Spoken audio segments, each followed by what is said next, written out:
Object के form में send करते हैं, then that is called as a means. सबसे पहले हम डेटा को कन्वर्ट करते हैं किसमें,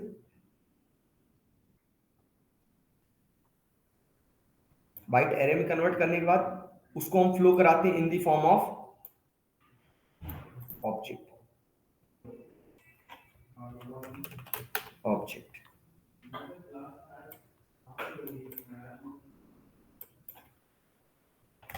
डेटा उसको कन्वर्ट किए किसमें, बाइट एरे में, देन उसको कर दिए किसमें, ऑब्जेक्ट।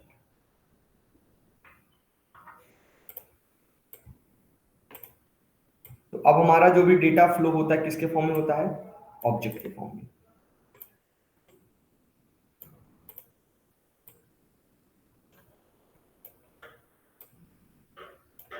फिर हम उसको क्या करते हैं, ऑब्जेक्ट से बाइट एरे में कन्वर्ट करें, या फिर डायरेक्ट भी हो जाता है। एक मेथड रहती है डायरेक्ट, बाइट एरे में भी नहीं करना पड़ा, डायरेक्ट आ जाता है किसमें, डेटा। तो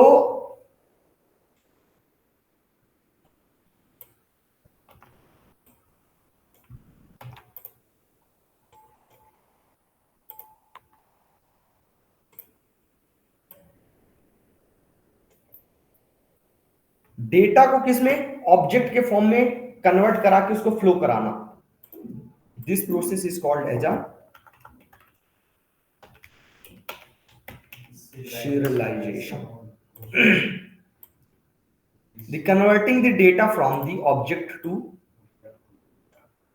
string is called as a deserialization.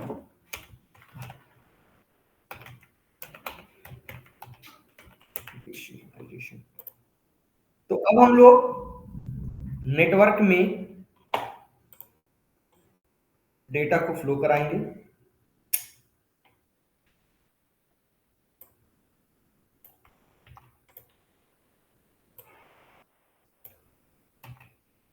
ठीक है,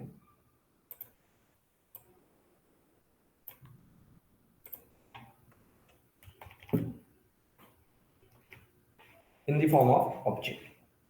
डेटा को हमको हमेशा ही ऑब्जेक्ट के फॉर्म में ही फ्लो कराना है, आज से लेके हमेशा। बाइट एरे के फॉर्म में फ्लो नहीं कराना, ठीक है। ऑब्जेक्ट, क्योंकि ऑब्जेक्ट के ऊपर हम, ऑब्जेक्ट मतलब क्लास वगैरह, तो हम उसको क्या कर सकते हैं, कई तरीके से सिक्योर कर सकते हैं उस क्लास, ठीक है। तो यही हमको क्या करना पड़ेगा, उसको हमेशा जब भी हम फ्लो कराएंगे एक क्लास से दूसरे क्लास में डेटा को, तो हमको ऑब्जेक्ट के फॉर्म में ही, ऑफलाइन वाले क्लास में, अरे ये किसमें है, आवाज क्यों नहीं आई मेरे को, डाउन है क्या, ठीक है। तो किसके फॉर्म में डेटा फ्लो होगा, ऑब्जेक्ट के फॉर्म में। तो जब ऑब्जेक्ट में डेटा को क्या करते हैं, ऑब्जेक्ट से डेटा को रिट्रीव करते हैं, तो उसको बोलते हैं ऑब्जेक्ट इनपुट स्ट्रीम। जब ऑब्जेक्ट में डेटा को स्टोर करते हैं तो उसको बोलते हैं आउटपुट स्ट्रीम, ठीक है। ये दोनों चीजें अपन यूज करेंगे अभी। तो एक प्रोग्राम लेते हैं,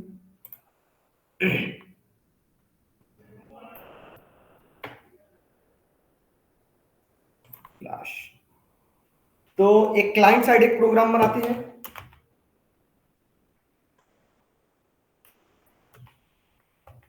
नेटवर्क नाम से एक प्रोजेक्ट बना, पैकेज बना लिया। एक क्लाइंट साइड प्रोग्राम लिखेंगे, एक सर्वर साइड प्रोग्राम लिखेंगे।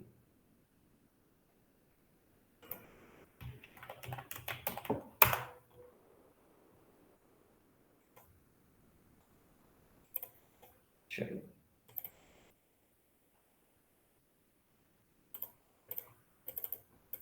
Weekdays, core Java notes, network programming. Network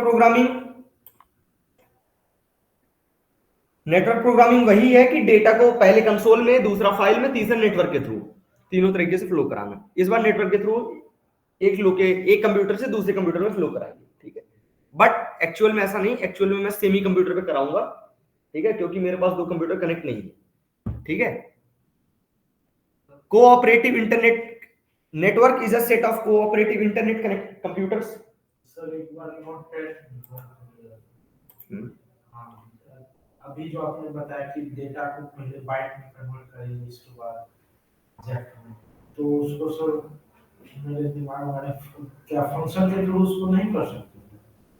जैसे प्रोग्राम में देखो खुद ही आ जाएगा। इसके लिए हमको जरूरत पड़ेगी सॉकेट। सॉकेट सॉकेट क्या होता है? ये क्लाइंट साइड जो कनेक्शन स्टेब्लिश करवाता है। मतलब दो कंप्यूटर होंगे, एक कंप्यूटर होगा एज अ सर्वर वर्क करेगा, दूसरा एज अ क्लाइंट वर्क करेगा।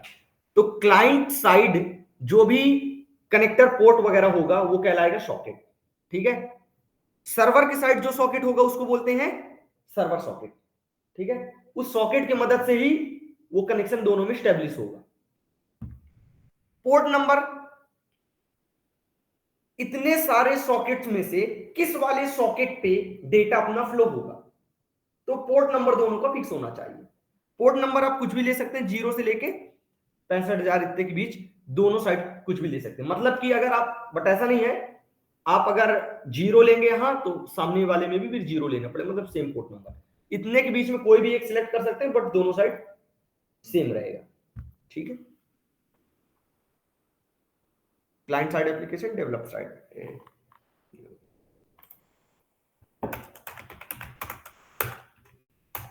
चलो, तो इसमें लिख इसमें लेते हैं, बाकी रन इसको कराएंगे किसमें? कमांड प्रॉम्प्ट है। कमांड प्रॉम्प्ट इसलिए क्योंकि हम दो कमांड प्रॉम्प्ट एक साथ चला सकते हैं। इक्लिप्स को भी दो इक्लिप्स एक साथ चला सकते हैं, बट उसमें और ज्यादा दिक्कत है, इसलिए हम इसको कमांड प्रॉम्प्ट में चलाएंगे, ठीक है। तो कमांड प्रॉम्प्ट में नोटपैड लिखना पड़ेगा। नोटपैड में लिखने के लिए हमको क्या दिक्कत हो जाएगी, ठीक है। तो सबसे पहले क्लाइंट साइड लिख रहे हैं ना, इंट पोर्ट नंबर ले लेते हैं। सपोज करो कुछ भी ले लिए, 1024 ले लिए, ठीक है। दूसरा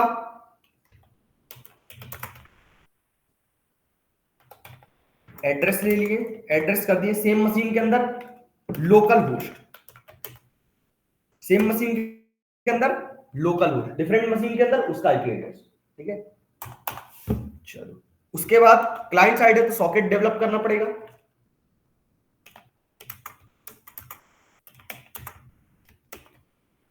आ गया Java dot net dot socket, address और पोर्ट नंबर, यहां पे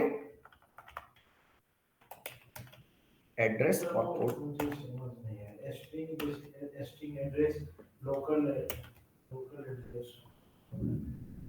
अरे एक पोर्ट, एक सेम जैसे कि, हाँ हाँ, जब आप जो सर्वर होता है अगर कहीं और है तो आपको उस जगह का एड्रेस डालना पड़ेगा। जब आपके सेम कंप्यूटर में होता तो आपको लोकल होस्ट लिखना पड़ता, ठीक है। जैसे आप जब डेटाबेस यूज करोगे तो डेटाबेस में भी जब आपको कहीं और डेटाबेस रहेगा, डेटाबेस जो भी आपका जहां पे स्टोर कर रहे हो डेटा, तो आपको उस जगह का एड्रेस एंटर करना पड़ेगा। जब आपका डेटाबेस आपके कंप्यूटर में है, प्रोग्राम भी आपके कंप्यूटर में है, तो आप अपने कंप्यूटर से डेटा कहां भेज रहे हो? अपने ही कंप्यूटर भेज रहे हो, तो वहां पे आपको सर्वर के लोकेशन पे क्या एंटर करना पड़ेगा? Local host. लोकल होस्ट मतलब सेम मशीन, ठीक है।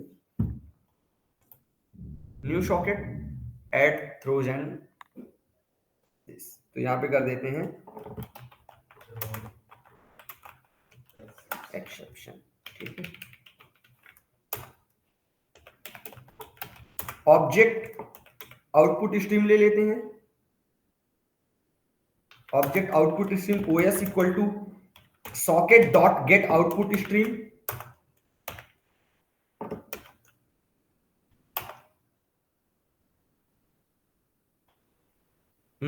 आउटपुट स्ट्रीम, ठीक है। Input stream IO equal to I S equal to S dot socket के थ्रू जो भी इनपुट आएगा गेट इनपुट स्ट्रीम। चलो, सिर्फ एक बस डेटा सेंड करना हो तो कोई बड़ी बात नहीं है, बट मैं इसको चाह रहा हूं थोड़ा सा अच्छे वे में बनाना, मतलब एज अ व्हाट्सएप वर्क करे। मैसेज जा रहे हैं, क्लोज हो रहा, बिल्कुल मैसेज भेजते जा रहे हैं, उधर से मैसेज आता जा रहा, ठीक है। तो ये प्रोसेस होगी किसमें, लूप में होगी। Byte b1 array equal to new byte, suppose करते हैं उसकी जो लेंथ रहेगी 100 बाइट की रहेगी।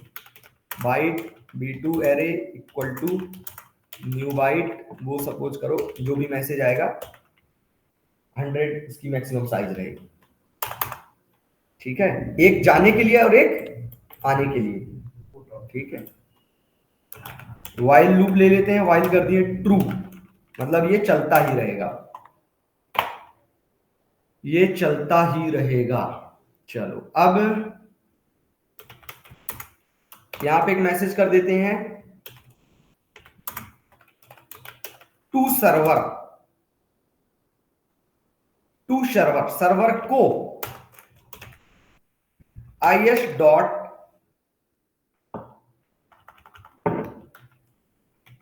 System dot in dot read byte array b1, ठीक है।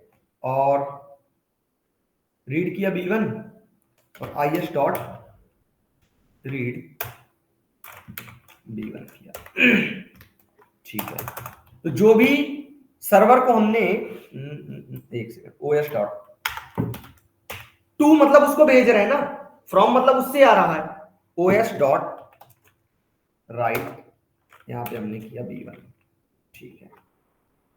जो भी हम भेजेंगे उसको हम खुद में भी प्रिंट कर देंगे कि ये हमने भेजा है, और टू सर्वर में, ठीक है। मतलब कि एक मैसेज प्रिंट होगा टू सर्वर, सर्वर को भेज रहे हैं, क्या भेज रहे हैं, तो भेजेंगे तो हम खुद से, तो यहां से हमने आउटपुट उसको दिया, जो दिया वो हम प्रिंट भी कर लेंगे, ठीक। अब जो वहां से आया है उसको, वहां से जो आया वो इनपुट में आया होगा is dot read byte array b2, उसको क्या करेंगे,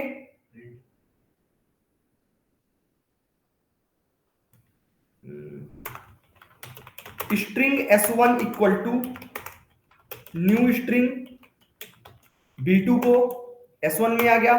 अभी उसमें काफी चीजें स्पेसेस वगैरह होंगी, तो स्पेस को हटा देते हैं, एक्स्ट्रा स्पेसेस को, ठीक है। बहुत चीजें आई होंगी, एक्स्ट्रा चीजों को हटा देते हैं, सिर्फ मैसेज मैसेज बस रहेगा। तो मैसेज को हटाने, एक्स्ट्रा चीजों को हटाने के लिए एक दूसरी स्ट्रिंग ले लेते हैं s1 डॉट ट्रिम, ट्रिम कर दिया, और वहां से जो मैसेज आया है वो लिखेंगे फ्रॉम सर्वर, आया है क्या,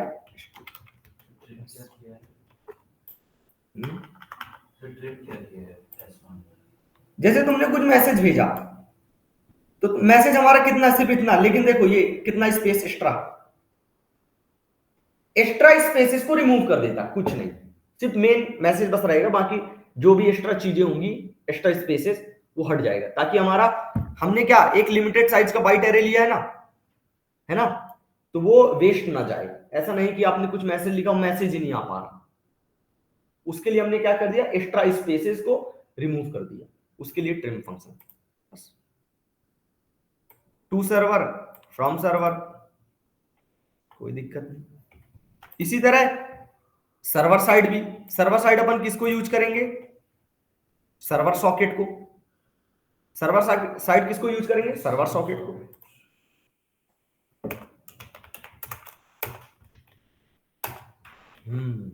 इधर पे तो सर्वर साइड हमको लोकल होस्ट इंटर करने की जरूरत नहीं पड़ेगी, डायरेक्ट हमको जरूरत पड़ेगी किसकी, पोर्ट नंबर की, int port equal to suppose किया वही 1024, ठीक है। Server socket SS equal to new server socket port, new server socket int port number, port enter किया,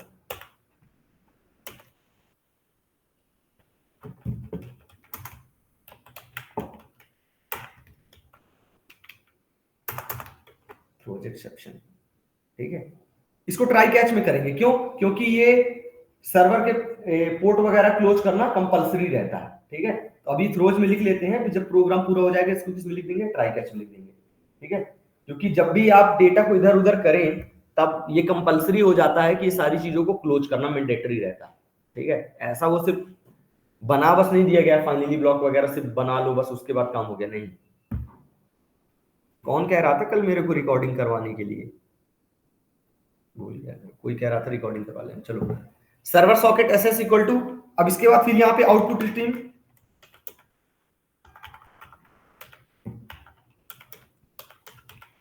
output stream OS equal to socket S equal to S S dot accept, import S S dot accept S dot get output stream input stream I S equal to S dot get input stream. बस यहां भी bite array दो ले लो, एक message भेजने के लिए और एक एक्सेप्ट करने के लिए। न्यू बाइट सपोज करो 100, दूसरी byte B2 array equal to suppose करो न्यू बाइट सपोज किए 100। ठीक है, एक लूप चलेगा वाइल, ये भी चलेगा ट्रू, कब तक, जब तक मैसेज आ रहे हैं। ठीक है, मैसेज कब तक आ रहे हैं, सबसे पहले मैसेज करो, मैसेज किए फ्रॉम क्लाइंट या फिर टू क्लाइंट कर दो, कुछ भी कर दो पहले,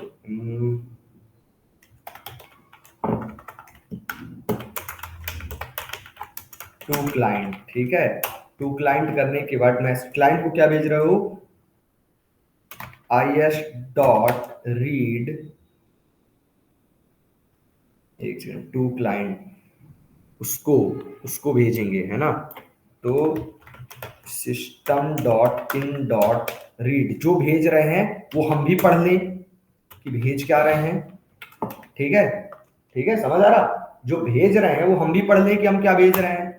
उसके बाद os डॉट राइट b1, ये हम राइट की मदद से उसको लिख देंगे। उसके बाद is dot read b2, b2 में जो उसके साइड से आया इनपुट स्ट्रीम की मदद से उसको रीड किए बाइट एरे में, बाइट एरे में रीड करने के बाद क्या करेंगे, स्ट्रिंग में कन्वर्ट करेंगे। s1 equal to new string, new string b2 को कन्वर्ट कर दिए न्यू स्ट्रिंग में। अब इस स्ट्रिंग को क्या करेंगे, ट्रिम कर लेंगे। s2 equal to s1 dot trim, ये हो गया। उसके बाद जो भी मैसेज आया क्लाइंट साइड से, ये मैसेज आया है, जो मैसेज आया उसको एज इट इज यहाँ पे प्रिंट कर देंगे। ठीक है, बस ये चीज होने के बाद, ये पूरा प्रोसेस होने के बाद, ठीक है, इसको इसको थ्रोज हटा लेते हैं।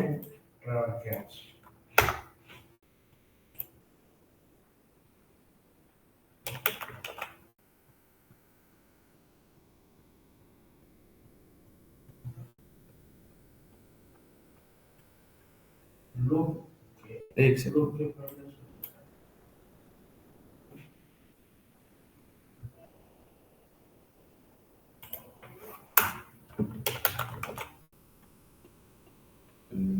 यहाँ पे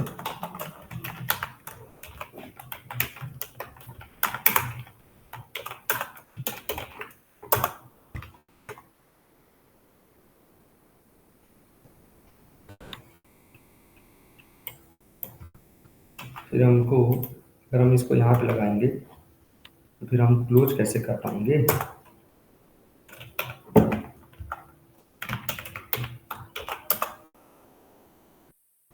फाइनली में फिर हमको ये करना पड़ जाएगा कि सर्वर सॉकेट को यहाँ से उठा के कंट्रोल सी, इसको करेंगे यहाँ पे भी equal to null semicolon, यहाँ पे इसको हटाना पड़ेगा, ऐसा करना पड़ेगा। फिर हम इसको यहाँ पे ऐसे स्टॉप क्लोज कर पाएंगे। तो वो क्लोज करने में भी ट्राई कैच करना पड़ेगा, क्या पता क्लोज ना हो।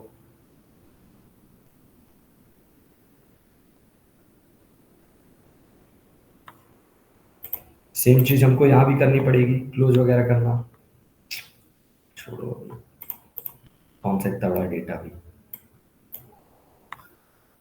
हाँ, तुम लोग का कोड ही लेंदी होगा तो, बट क्लोज करना पड़ता है मैंडेटरी, ठीक है ना। तुम लोग मत ऐसे कर देना कि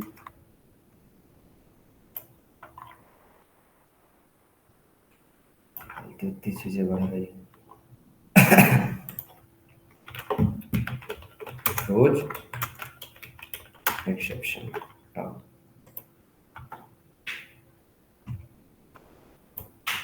राइट, पूरा प्रोग्राम, कोई दिक्कत। चलो इसको अब लिख लेते हैं नोटपैड में। नोटपैड में, ठीक। Get input stream asset dot read, read किए उसको, रीड करने के बाद वो कन्वर्ट किए फ्रॉम सर्वर, ठीक है। चलो राइट, तो अब हम उसमें कमांड लाइन आर्ग्यूमेंट का यूज करते हैं, ठीक है।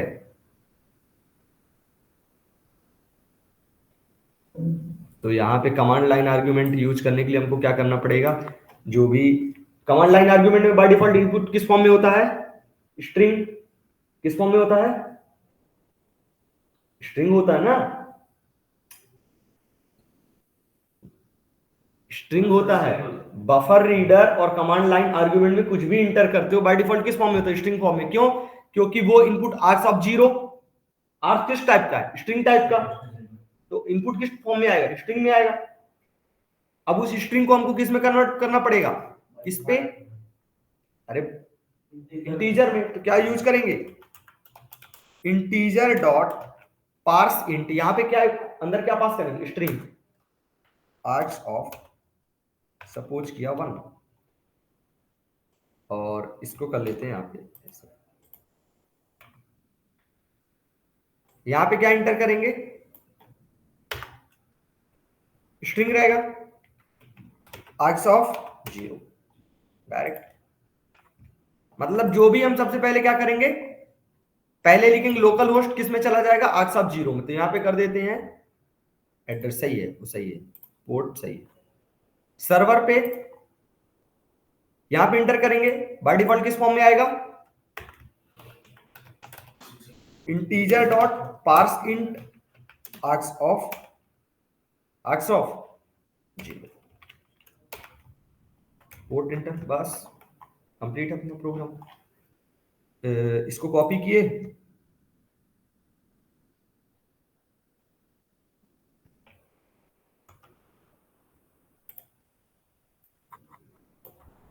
विंडो आर, कंट्रोल बी, ठीक है, और सेव कर देते हैं। कहां पे, डी टेस्ट, कौन सा है ये, सर्वर है ना, सर्वर डॉट जावा, ठीक है, सर्वर डॉट जावा, सर्वर डॉट जावा,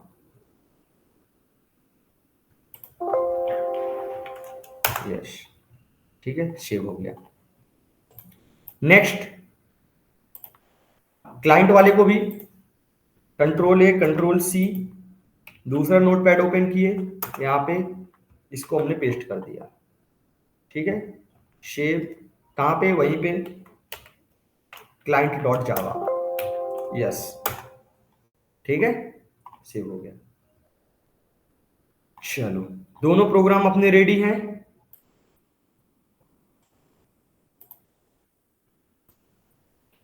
ओपन किए क्या, सीएमडी, एक सीएमडी ओपन, ठीक है, एक और सीएमडी ओपन करो, दो CMD open,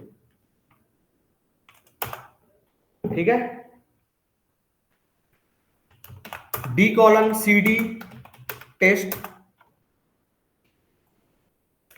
D colon C D test, ठीक है। इस पे javac server dot Java, compilation successfully, javac client dot Java, compilation successfully. पहले क्या स्टार्ट करेंगे, सर्वर, जावा सर्वर, क्या इंटर करेंगे, पोर्ट नंबर।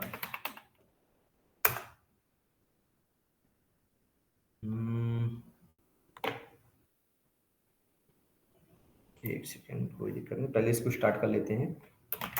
जावा क्लाइंट प्रोग्राम रन, पहले क्या इंटर करेंगे, लोकल होस्ट, लोकल होस्ट, उसके बाद port number, no class found network, network wrong name network, एक सेकेंड, अरे यार ये पैकेज,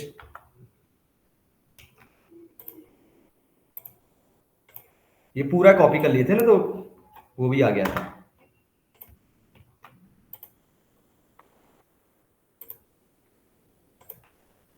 ठीक है, अरे वो नेटवर्क पैकेज का भी आ गया, तो पैकेज चेक कर रहा था पूरा। जावा सर्वर 1024 सेव नहीं किया हूं, नेटवर्क नेटवर्क नेटवर्क शेव,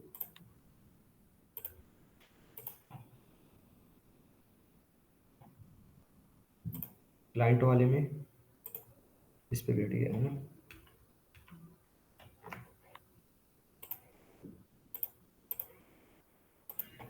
शायद दोबारा से कंपाइल करना पड़ेगा।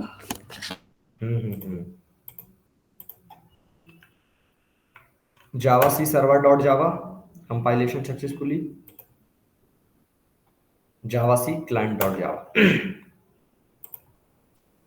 सबसे पहले सर्वर 1024 परमिशन अलाउ कर देते हैं उसको, ठीक है, क्लाइंट को भी रेडी कर देते हैं। टू सर्वर, सर्वर को क्या मैसेज भेजना, हमने भेजा हेलो सर्वर, ठीक है,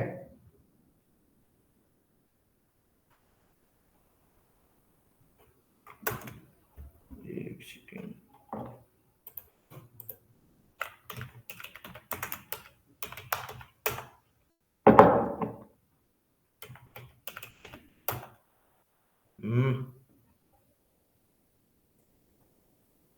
रुपये इसको थोड़ा सा फ्लो समझने दो। इसका मतलब कि अपने को पहले क्या करना है, नहीं वो दोनों इधर से मैसेज भेज रहे हैं, उधर से वो भी एक साथ ही वर्क कर रहा, इधर से भेजेंगे तो उधर पहले उल्टा कर देते हैं, सर्वर साइड उसको उल्टा कर देते हैं, सर्वर साइड पहले मैसेज एक्सेप्ट कर लेते हैं, इस प्रोसेस को, इसको ऐसे कंट्रोल एक्स किए, इसको ऐसे ये किए, ये लो, ठीक है, तो पहले मैसेज ये पढ़ेगा, उसके बाद मैसेज भेजेगा, और इधर ये कौन है, क्लाइंट सेट कर दीजिए, ठीक है, उल्टा सर्वर में गए, इज रीड, इसको कंट्रोल एक्स, इसको कर देंगे पहले फ्रॉम क्लाइंट, क्लाइंट से जो भी मैसेज आया अब क्लाइंट को मैसेज भेजेंगे, ठीक,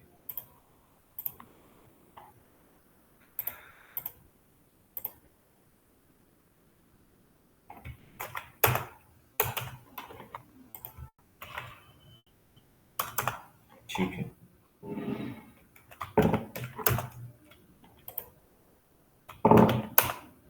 दोबारा से javac server dot Java, sir notepad पे सेव तो नहीं किया आपने? हाँ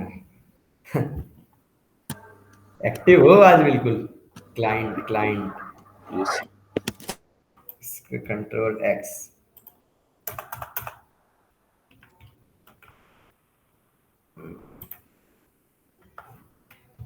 सेव। अभी हो जाएगा उल्टा, मतलब पहले फ्रॉम क्लाइंट से जो मैसेज आया, फिर उसके बाद सर्वर। ठीक है, सर्वर साइड मिनिमाइज। अब कर देते हैं इसको क्लाइंट। क्लाइंट पे तो ठीक था, ठीक था क्लाइंट पे। रिकॉर्ड हो रहा है। हाँ हाँ, रिकॉर्ड हो रहा है।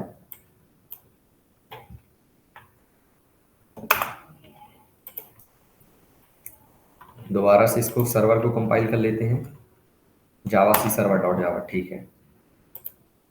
Javac client dot Java compile. Server को कर लेते हैं स्टार्ट 1024, और इसको भी कर लेते हैं client 1024 to server. Hello, hello आ गया। अब यहां से हमने भेजा, अब वो वेट कर रहा, फ्रॉम क्लाइंट से मैसेज आया hello, hello client. Hello client आने के बाद अब ये सर्वर को मैसेज भेजेगा, how are you to client.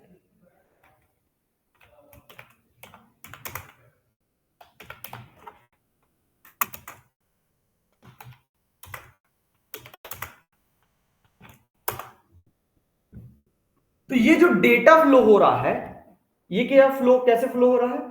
Network के थ्रू फ्लो हो रहा है। ठीक है, अभी क्या है, सर्वर और क्लाइंट दोनों हमारे सेम मशीन पे हैं, इसलिए दोनों को हम एक साथ पैरेलली यूज कर रहे हैं। ठीक है, समझ आया कुछ? इसको ट्राई करो, बनाओ। हाँ हाँ, उसको ऐसा करो कि दोनों पीसीस को एक सेम वाईफाई से कनेक्ट करो। ठीक है, उसका फिर कोड, आईपी एड्रेस उसका देखो इसको करने के लिए ट्राई करो आज। ठीक है, तुम दोनों लैब के बाद ट्राई करना। उसमें करना क्या कि दोनों सेम वाईफाई से कनेक्ट रहना, पहली चीज। दूसरी चीज, एक लोग सर्वर का प्रोग्राम लिख के रेडी रख लेना, दूसरा क्लाइंट का प्रोग्राम लिख के रेडी रख लेना। सर्वर वाला पहले स्टार्ट कंपाइल करके स्टार्ट कर लेना, दूसरा वाला लिख के स्टार्ट कर लेना। अब window R command IP config, क्या है? IP config. ठीक है, ये हो गया तुम लोग का आईपी एड्रेस। इसको तुम लोग मैच कर लेना, मतलब कि local host port number same ही रख लेना। लोकल होस्ट किसके में इंटर किए थे? क्लाइंट वाले में ना। तो जो भी तुम लोग के में क्लाइंट बनेगा वो इस होस्ट को इंटर कर देगा। मतलब कि देखो, जो सर्वर रहेगा, जैसे सुनो सुनो सुनो, सुमित बन गया सर्वर, अशोक बन गया क्लाइंट। ठीक है, सुमित अपने कंप्यूटर में इंटर करेगा क्या? IP config. जो ये एड्रेस रहेगा, ये एड्रेस इंटर करेगा कौन? अशोक। समझ में? सुमित के कंप्यूटर में आईपी कॉन्फ़िग करने के बाद जो भी ये आईपी एड्रेस आता है, ये इंटर करेगा कौन? अशोक। किसमें? डबल कोटेशन के अंदर। हाँ, डबल कोटेशन के अंदर। बाकी सेम प्रोग्राम, पोर्ट नंबर तुमको भी इंटर करना, पोर्ट नंबर तुमको भी इंटर करना। पहले सुमित तुम अपना प्रोग्राम रन कर लेना, फिर तुम रन कर लेना, और फिर ट्राई करो, टेस्ट करो, बताओ मेरे को। यही रहोगे ना तुम लोग?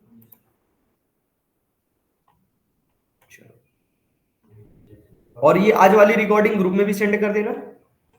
एबनॉर्मल टर्मिनेशन के लिए कंट्रोल सी। एबनॉर्मल टर्मिनेशन के लिए कंट्रोल सी। ये प्रोग्राम साथ ही साथ जो मैंने भेजा है मेरे उस पीडीएफ में भी है। ठीक है, इतना ज्यादा परेशान होने की भी बात नहीं है कि हाँ, ये प्रोग्राम इसमें भी है, तुम लोग को मिल जाएगा। ठीक है, सारी चीजें सेम टू सेम। तो आपने इसमें तो ट्राई और कैच का यूज किया, जैसे अभी अभी जो मैं बोला ना कि बस कौन क्लोज करे, कोड लेंदी हो रहा था, इस चक्कर में मैं हटा दिया वहां से। तो वहां पे थ्रो हाँ, इसमें से तुम लोग ठीक है। ट्राई कैच भी यूज कर लेना, क्योंकि मैंडेटरी होता है, जब कोई चीज है तो उसको यूज करो। सर एक बार दोबारा समझा दो प्रोग्राम। दोबारा से यहाँ पे तुम अपना वो इंटर कर लेना आईपी एड्रेस, ठीक है। चलो थोड़ा सर स्टार्टिंग का भी समझा दो, जो मैं क्लास में लेट आया थोड़ा 5-7 मिनट। तो सबसे पहली चीज है, अपन पढ़ रहे थे स्ट्रीम। स्ट्रीम मतलब flow of data from source to destination. Stream is the flow of data from source to destination. अब वो सोर्स कुछ भी हो सकता है, फाइल हो सकता है, कीबोर्ड हो सकता है, और या कि नेटवर्क हो सकता है। डेस्टिनेशन कुछ भी हो सकता है, या तो आपका कंप्यूटर हो सकता है, या तो कंसोल हो सकता है, या तो फाइल हो सकता है, या तो नेटवर्क हो सकता है, कुछ भी हो सकता है, ठीक है। अब पहला आता है console input output stream. Console input में जब आप कंसोल से इनपुट लेते हैं, कंसोल पे आउटपुट देते हैं, वो कहलाता है console input output stream. Second आता है file input output stream. File input output stream मतलब कि जब फाइल से आप इनपुट लेते हैं, फाइल इनपुट, फाइल को आप आउटपुट देते हैं, that is a file output stream. Third आता है network input output stream. Network से आप डेटा लेते हैं, नेटवर्क को आप डेटा देते हैं, तो वो कहलाता है नेटवर्क इनपुट आउटपुट स्ट्रीम। इसमें हमने दोनों यूज किया, नेटवर्क इनपुट भी और नेटवर्क आउटपुट भी, ठीक। तो ये हो गया स्ट्रीम के उसमें। कल तक अपन ने कंसोल इनपुट को पहले यूज करते रहे, फाइल वाला कल देख लिए थे, नेटवर्क वाला आज देख लिए। फाइल में डेटा कैसे सेंड किए, रिट्रीव किए, दूसरा आज नेटवर्क के थ्रू डेटा को सेंड किए। तो जब हम अपने मशीन से डेटा को सेंड करते हैं दूसरे लोकेशन पे, then we should send the data in the form of object. We should send our data in the form of object, ठीक है। and when we convert our code or data into the object, then it is called as a serialization. इसीलिए एक serialisable interface भी है। वो क्या करता है, हमारी एक नॉर्मल क्लास को क्या बना देता है, डेटा शेयर करने वाली एक क्लास बना देता है। उस सीरियलाइजेबल इंटरफेस का काम ही यही है। तो अभी हम उस इंटरफेस को इंप्लीमेंट नहीं किए हैं, हम अलग से अपने इंटरफेस को यूज कर रहे हैं, अपनी क्लास को एज अ सीरियलाइजेशन यूज कर रहे हैं। तो हम क्या कर रहे हैं, डेटा को कन्वर्ट कर रहे हैं ऑब्जेक्ट में, ठीक है। डेटा को कन्वर्ट कर रहे हैं किसमें, ऑब्जेक्ट में। तो ये जो आउटपुट स्ट्रीम है, ये ऑब्जेक्ट आउटपुट स्ट्रीम की ही चाइल्ड क्लास है, ठीक है। ऑब्जेक्ट आउटपुट स्ट्रीम की ये चाइल्ड क्लास है। तो हमने क्या किया, इनपुट के लिए एक इनपुट स्ट्रीम, आउटपुट स्ट्रीम एक ले लिया। दोनों स्ट्रीम लेने के बाद इनको क्या किया, एक मैसेज आने के लिए और एक मैसेज जाने के लिए, ठीक है। यहां पे हमने जो भी मैसेज आएगा, व्हाइल लूप चलता रहेगा, कंटिन्यू ये चलता ही रहेगा लूप। सर्वर को जो मैसेज भेजेंगे, ये क्लाइंट साइड है, क्लाइंट साइड में पहले हम क्या करेंगे, पोर्ट नंबर, एक पोर्ट नंबर ले लिए और एड्रेस ले लिए, एक एड्रेस सर्वर का और पोर्ट नंबर, ठीक है। सर्वर का एड्रेस मतलब वही आईपी एड्रेस, सेम मशीन पे लोकल होस्ट, ये एड्रेस ले लिया और उसका पोर्ट नंबर ले लिया। ये दोनों चीज इंटर करने के बाद सॉकेट की मदद से कनेक्शन स्टैब्लिश, आउटपुट की मदद से आउटपुट लेंगे, भेजेंगे, इनपुट की मदद से डेटा को इनपुट करेंगे, क्योंकि सारा डेटा जो आएगा ये है क्या, सॉकेट, यहां पे आएगा, ठीक है। तो सॉकेट से इनपुट, सॉकेट से ही आउटपुट, ठीक है। तो एक बाइट एरे को कर दिए किसमें, इनपुट के लिए, दूसरे बाइट एरे को कर दिए आउटपुट के लिए, ठीक है। सर्वर को जो हमने मैसेज भेजा, वो हमको भी प्रिंट होना चाहिए, इसलिए हमने क्या कर दिया, system dot in dot read. जो हमने इनपुट उसको दिया, वो इनपुट प्रिंट हो जाए और चला जाए, ठीक है। अब जो उसमें से उसके साइड से आया है, उसको पहले हमने रीड किया, रीड करने के बाद जो भी रीड करने, किस में रीड किए, दूसरे वाले बाइट एरे में, दूसरे वाले बाइट एरे में रीड करने के बाद उसको स्ट्रिंग में कन्वर्ट किया, स्ट्रिंग में से एक्स्ट्रा स्पेसेस हटा के खुद में मैसेज रिट्रीव कर लिया। Same server side server socket सिर्फ पोर्ट नंबर इंटर करेगा। 2 बाइट एरे ले लिए, इनपुट आउटपुट किसके लिए, इनपुट लेने के लिए, आउटपुट भेजने के लिए।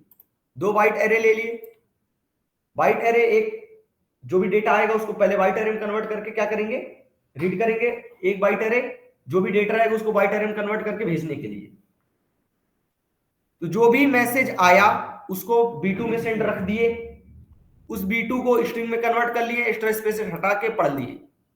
अब हम भेजे टू क्लाइंट को मैसेज भेजे, मैसेज भेजने के बाद जो भी मैसेज भेजे हम खुद भी पढ़ लिए, अपने साइड भी रिकॉर्ड होना चाहिए, और क्या कर लिए, और उसको भेज दिए राइट आउटपुट स्ट्रिंग की मदद से। इसको टाइप करो, चेक करो, ये हो गया नेटवर्क के फॉर्म में डेटा को सेंड करना। पीडीएफ नहीं सेंड किया तुम लोग की?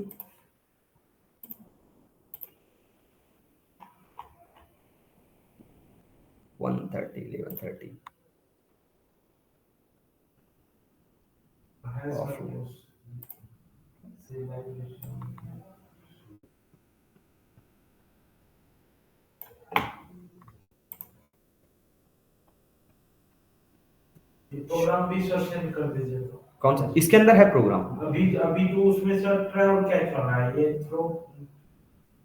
थ्रोज आ चाहिए। हाँ इसमें दोनों रहेगा तो सही है। अरे वहां पे थ्रोज तो लगा लेना है और क्या। चलो कहाँ पे है, डी ड्यूकेट वीकेंड्स 11:30 कहाँ है, ये रहा। इसमें नेटवर्क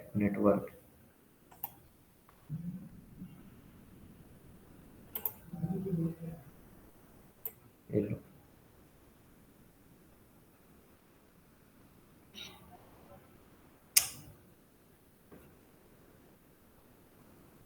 अरे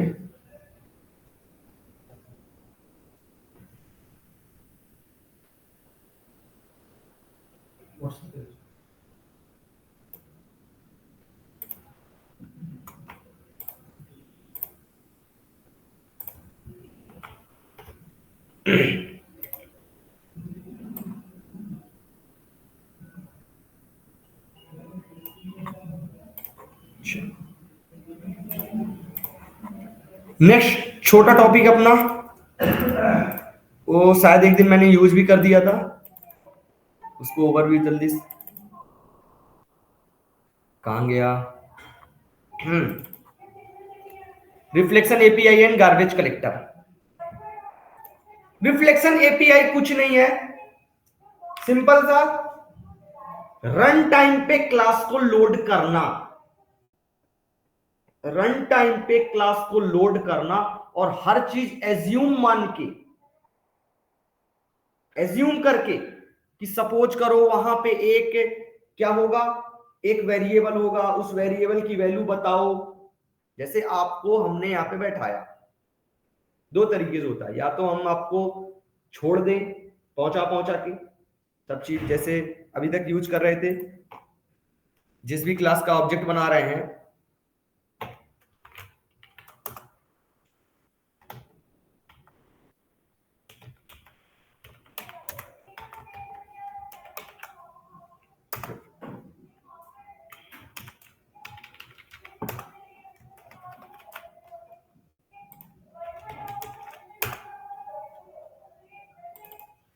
जैसे हम यहाँ पे वाइड शो मेथड है, तो क्या हो रहा है, जब हम डेमो क्लास का ऑब्जेक्ट बना रहे हैं, डेमो क्लास का ऑब्जेक्ट बना रहे थे, डी डॉट शो कर रहे हैं, वैलिड हो रहा, शो 1 कर रहे हैं, एरर आ रहा। क्यों एरर आ रहा? क्योंकि इसको पता है कि कंपाइल टाइम पे चेक कर रहा, क्या कर रहा है, कंपाइल टाइम पे चेक कर रहा। यहां पे एक वेरिएबल है, सपोज करो एक वेरिएबल है int a इक्वल टू 54 कर दिए, चलो ठीक है। अब अगर हम ऐसा कर रहे हैं डी डॉट ए आंसर आ रहा है, डी डॉट बी एरर आ रहा है। क्यों एरर आ रहा? क्योंकि ये कंपाइल टाइम पे ही चेक कर रहा है कि वेरिएबल है भी कि नहीं। कंपाइल टाइम पे ही चेक कर रहा है कि वेरिएबल है ही कि नहीं। ठीक है, सेम चीज यदि हम रन टाइम पे एग्जीक्यूट करेंगे, मतलब क्लास रन टाइम पे आएगी, अब वो क्लास हो भी सकती है नहीं भी हो सकती, दोनों चांसेस है। हो सकता पाथ हमने गलत लिखा हो सकता जो वेरिएबल का नाम हमने लिखा वो सारी चीजें गलत हो, है ना। तो ये सारी चीजें रन टाइम पे एग्जीक्यूट करना, उनके मेथड, कितने मेथड्स हैं, कितने कंस्ट्रक्टर हैं, कितने वेरिएबल्स हैं, ये सारी चीजें रन टाइम पे चेक करना, ये कहलाता है रिफ्लेक्शन एपीआई। समझ? रन टाइम पे जैसे सपोज करो यहां पे हमने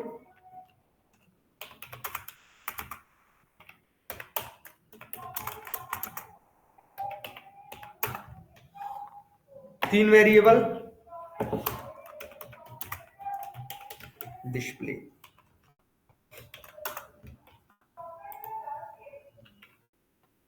तीन वेरिएबल, तीन मेथड,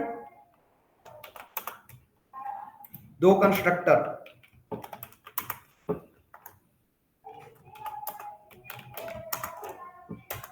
कंस्ट्रक्टर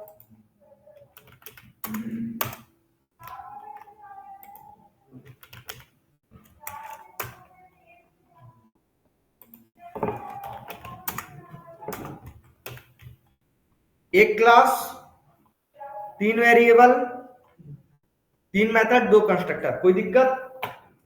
ठीक है, इसके अलावा कुछ भी करेंगे तो एरर आ जाए। क्यों? क्योंकि क्लास इसको अभी पता है, रन करने के पहले ही सारी चीजें चेक कर रहा, बट हम नहीं चाहते कि वो रन टाइम पे सारी चीजें चेक करे। उसके लिए अपन पढ़ते हैं रिफ्लेक्शन एपीआई। ठीक है, reflection API can be analyse our class. ठीक है, मतलब वही क्लास का ही सारा इंफॉर्मेशन एनालाइज करना, उसका मतलब क्लास वेरिएबल में क्या है, मेथड कौन कौन सी है, वैल्यू इंजेक्ट करना, सब चीज, बट इस बार रन टाइम। वैल्यू इंजेक्ट करना, मेथड का नाम पता करना, मेथड का आंसर रिट्रीव करना, सारी चीजें वही, बस रन टाइम पे। क्यों? क्योंकि क्लास ही रन टाइम पे लोड हो रही है, क्लास ही रन टाइम पे लोड हो रही है। Constructor, field, method run time पे लोड किए। फील्ड, फील्ड क्या करेगा? जितने भी उसके वेरिएबल्स होंगे, जितने भी उसके वेरिएबल होंगे उसको बोलते हैं फील्ड। ये एक फील्ड नाम की क्लास ऑलरेडी अवेलेबल है। कहां पे अवेलेबल है? java.lang.reflect क्लास के अंदर फील्ड नाम की ऑलरेडी एक क्लास अवेलेबल है, जो कि क्या करती है, जब हमको तो नहीं पता अब वो वेरिएबल किस नाम का है, किस डेटा टाइप का है।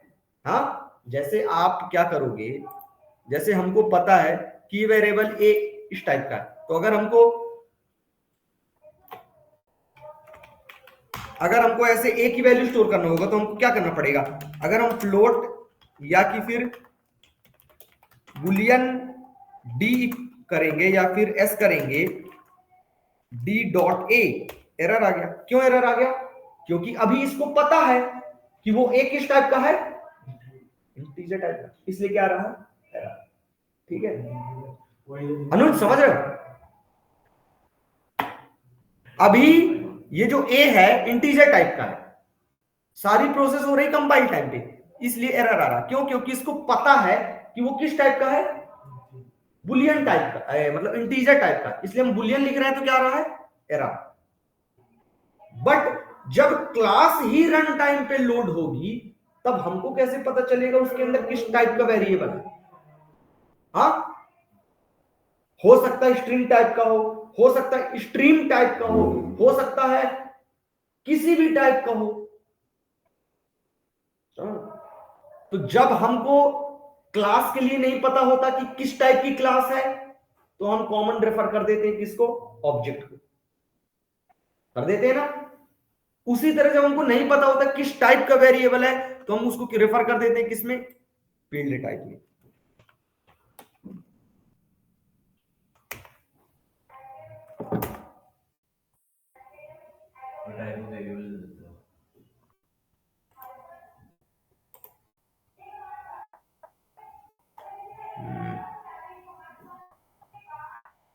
एक सेकंड, उसी में यूज आएगा, रिफ्लेक्ट में आएगा।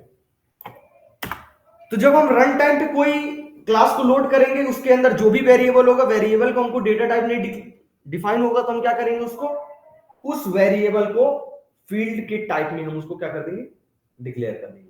तो वो एरर जो रहेगा वो फील्ड उसको एक्सेप्ट कर लेगा, फिर फील्ड से हम डाउन कास्ट कर लेंगे, इंट में, फ्लोट में, लॉन्ग में, जो भी होगा उसको हम डाउन कास्ट कर लेंगे। ठीक है, जैसे हम कोई एक क्लास लोड किए, स्टूडेंट क्लास लोड किए, स्टूडेंट क्लास कहां, ये रही, इसके अंदर दो वेरिएबल हैं, आईडी और नेम, पहला इंटीजर टाइप का, दूसरा स्ट्रिंग टाइप का है। ठीक है, स्ट्रिंग टाइप का है, तो हमने क्या किया, जो भी क्लास हमने रन टाइम पे लोड किया, जो भी क्लास हमने रन टाइम पे लोड किया, उसको ऑब्जेक्ट किस में स्टोर किया, क्लास में। गेट डिक्लेयर्ड फील्ड, मतलब इसके अंदर जितने भी वेरिएबल होंगे सब क्या आ जाएंगे, फील्ड नाम के एरे में आ जाएंगे। ठीक है, फील्ड एरे में आ गए, सारे वेरिएबल आ गए। अब सारे वेरिएबल को क्या करेंगे हम, इनहेंस्ड फॉर लूप लगा के प्रिंट करा लेंगे उनका क्या, नेम। तो अभी हमको क्या पता चल गया, उनका जो भी नाम वगैरह, जैसे ए बी सी डी जो भी रहेगा, इस तरह करके हम कोई भी क्लास रन टाइम पे लोड करके उसके वेरिएबल्स को फाइंड आउट कर सकते हैं। दूसरा, उसके अंदर कितनी मेथड्स हैं, मेथड को पता करने के लिए गेट डिक्लेयर्ड मेथड, कंस्ट्रक्टर को गेट डिक्लेयर्ड डिफॉल्ट कंस्ट्रक्टर, इस तरह करके हम जो भी क्लास रन टाइम पे लोड हुई, रन टाइम पे उसके सारे मेथड और वेरिएबल और कंस्ट्रक्टर्स को लोड कर लेते हैं। जैसे ये कर लिए मेथड्स में, मेथड एरे। अब एक कोई हो तो मेथड, एक कोई हो तो मेथड, और मैक्सिमम है तो सारे आ जाएंगे, पूरे उस क्लास के सारे मेथड्स आ जाएंगे। अब एक एक मेथड के नेम यहां से रिट्रीव कर लिए। कंस्ट्रक्टर के लिए गेट डिक्लेयर्ड कंस्ट्रक्टर्स, तो उस क्लास के जितने भी कंस्ट्रक्टर होंगे सारे इसमें आ जाएंगे।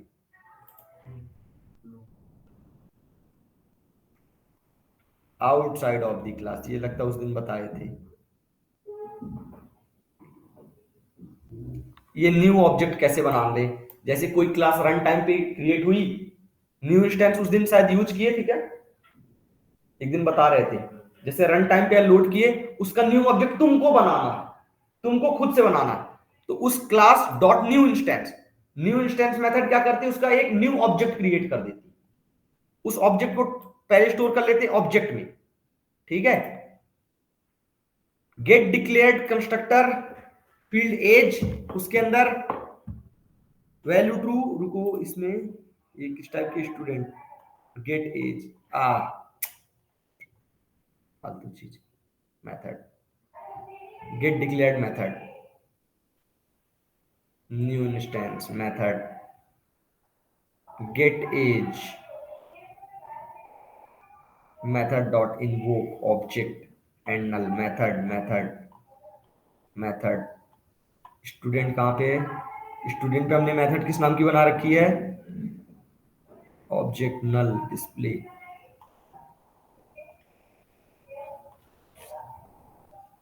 खत्म, चलो हम बताते हैं, shape reflection API,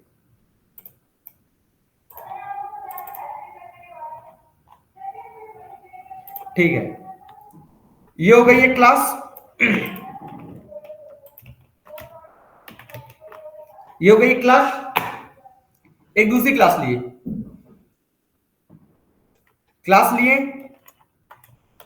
user class लिए। ठीक है, इस यूजर क्लास के अंदर हम उस क्लास की सारी चीजों को एक्सेस करेंगे। ठीक है, मैं पानी पी के आता हूं, एक सेकंड में। इस यूजर क्लास में दूसरे क्लास की सारी चीजों को एक्सेस करेंगे using reflection API. Reflection API simple उस क्लास को रन टाइम पे लोड करेगी। जो काम हम कंपाइल टाइम पे कर रहे थे, लिखने के साथ ही हमको एरर आ रहा था। क्यों एरर आ रहा था? क्योंकि वो रन ही नहीं कर रहा था। पहले चेक कर रहा था वाकई में है कि नहीं है, वाकई में वो मेथड है कि नहीं है। ठीक है, ये चेक कर रहा था कब? कंपाइल टाइम पे। रिफ्लेक्शन एपीआई में क्या होगा? क्लास ही रन टाइम पे लोड होगी, मतलब कंपाइल टाइम एरर इसमें आएगा ही नहीं। एरर कब आएगा? रन टाइम पे, ठीक है, क्योंकि क्लास ही रन टाइम पे लोड होगी, उसी में से वेरिएबल निकालेंगे, उसी में ही वैल्यू इंजेक्ट करेंगे, सारी चीजें, ठीक है।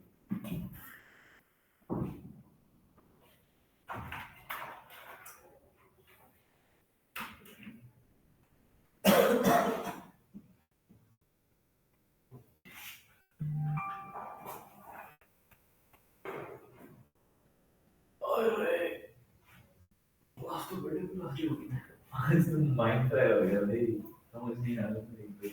ये चीज सुन रही है थोड़ी सी बस, जो इससे पहले एक चीज करवाई थी वो नहीं है। ये चीज सुन रही फिर वो जब भी पता है। हाँ, इससे पहले थोड़ी काम यार, पर मेरा एक फ्राई बना, तो मेरे से लोग नया कुछ नहीं। आपकी लैब का उसकी होती है मतलब क्या front and low full stack है।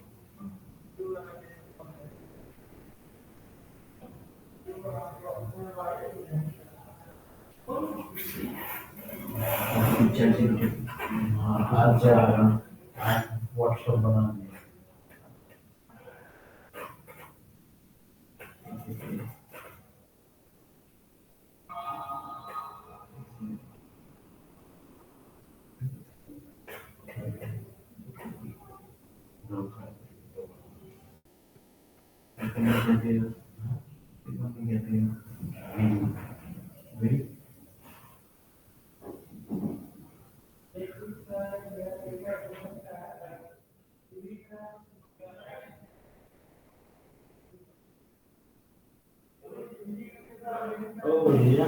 नेटिंग अलग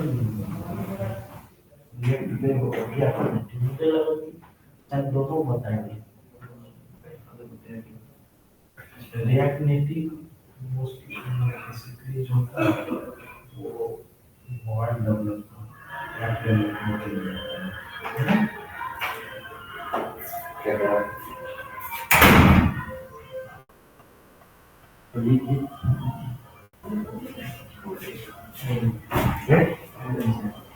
मैं इसको शुरू कर रहा हूँ।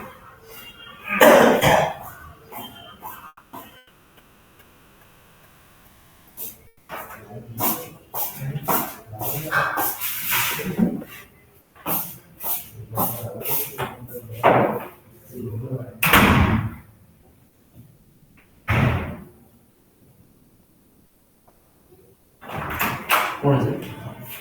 अरे तो क्या मेरा मेरा बैच कर कौन सा है पोस्टर है। हाँ नीचे थोड़ी बजाएगा। चलो क्या बता रहे थे? Reflection API, reflection API. चलो रन टाइम पे क्लास को लोड करना, ऑब्जेक्ट बनाना, ऑब्जेक्ट बिगाड़ना, उसके मेथड को एक्सेस करना, वेरिएबल को एक्सेस करना, मेथड वगैरह के नाम यूज करना, that is comes under the reflection API.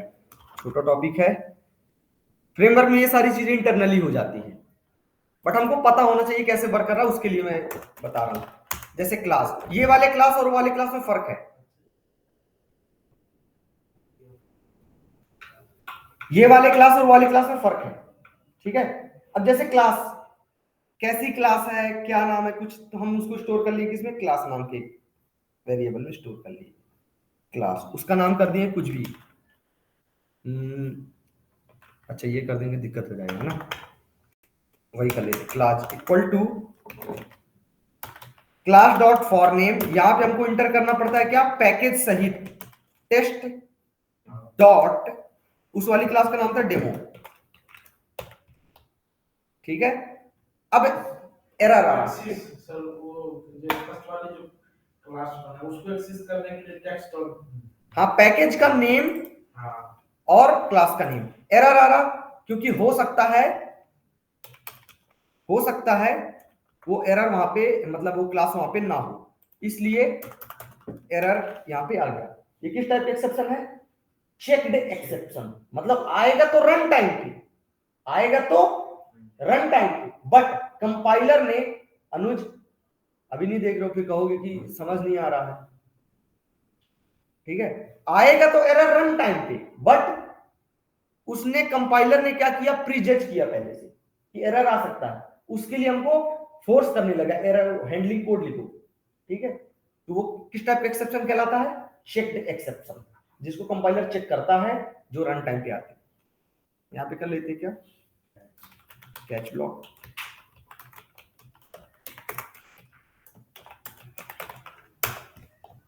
ठीक है, कोई दिक्कत? प्रिंट स्टैक ट्रेस कुछ नहीं हो जाता, बस वही एरर को इलेबरेट फॉर्म में शो कर देगा, कुछ नहीं। अगर नहीं लिखेंगे तो एरर आता रहेगा, इसलिए हमने वही एरर को ही रख दिया और कुछ नहीं किया। हैंडलिंग कोड की जगह हमने कुछ नहीं लिखा, बस उसी एरर को क्या कर दिया, प्रिंट करा दिया। बस जो एरर आ रहा था उसी एरर को प्रिंट करा दिया बस। बट पहले क्या कर रहा था, हमको लिखने ही नहीं दे रहा था, अब लिखने दे रहा है। अब जैसे तो बहुत सारी मेथड, CLZ डॉट, ये देखो access flag, access array type, sub class, उस क्लास की सब क्लास कौन है, अगर होगी तो उसका भी नाम आ जाएगा। कास्ट करो, component type, describe, describe equals to get annotated interface, कोई इंटरफेस उसको इंप्लीमेंट किया है कि नहीं किया, annotations, class, class loader, component type, constructor, तुम कंस्ट्रक्टर का नाम दो, यहां पे अगर अवेलेबल होगा तो आ जाएगा। गेट कंस्ट्रक्टर्स, सारे कंस्ट्रक्टर उसके आ जाएंगे। Get declared annotations, annotation get declared classes, declared constructors, get declared fields, अगर आप कोई एक फील्ड को एक्सेस करना चाहते हैं, कोई सिर्फ एक फील्ड, तो उसको आप स्टोर कर सकते हैं, उसका आप नाम लिख दीजिए, यहाँ पे आ जाएगा। पूरे फील्ड चाहते हैं तो पूरे फील्ड आ जाएंगी। सारी मेथड्स, मेथड किसी में कन्वर्ट करना हो तो enclosing, get field, generic interface, generic वाला भी टॉपिक आगे बताएंगे। ये सारी मेथड्स हैं। Get name, host name, package, package का नेम आ जाएगा, किस क्लास, ये जो क्लास है किस पैकेज के अंदर है वो भी आ जाएगा। बहुत चीजें, बहुत, hash code, annotations, array, new instance object बनाने के लिए, और ये तो ऑब्जेक्ट क्लास की मेथड हो गई, ठीक है। जैसे हम क्या करते हैं, इस ए की वैल्यू चाहते हैं ना, ए क्या है, एक फील्ड है, क्या है, field, f equal to CLZ dot get declared field name, suppose किया ए,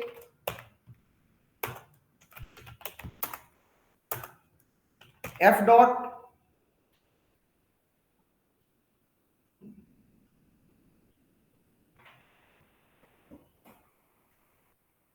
गेट डिक्लेयर्ड फील्ड, इसका हाँ हाँ can access, f dot can access true, ठीक है। f डॉट गेट ऑब्जेक्ट,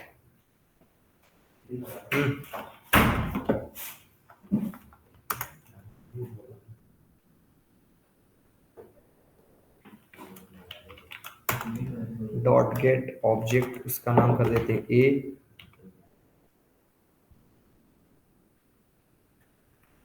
इस ऑब्जेक्ट को कन्वर्ट कर देते हैं किसमें,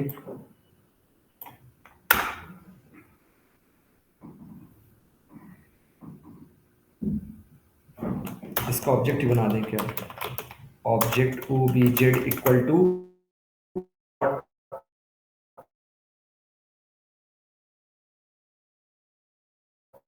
CLZ dot new instance object, ठीक है। उस ऑब्जेक्ट, उसको कन्वर्ट कर दें किसमें, demo D equal to, demo type में उस ऑब्जेक्ट को कन्वर्ट कर देते हैं, इसको ऑब्जेक्ट को डाउन कैस्ट कर दिए, और फिर उसके बाद अब सारी चीज उसकी एक्सेस करते रहो। डी डॉट ए कर लो, आंसर आ जाएगा। एक्सेसिबिलिटी हटाओ,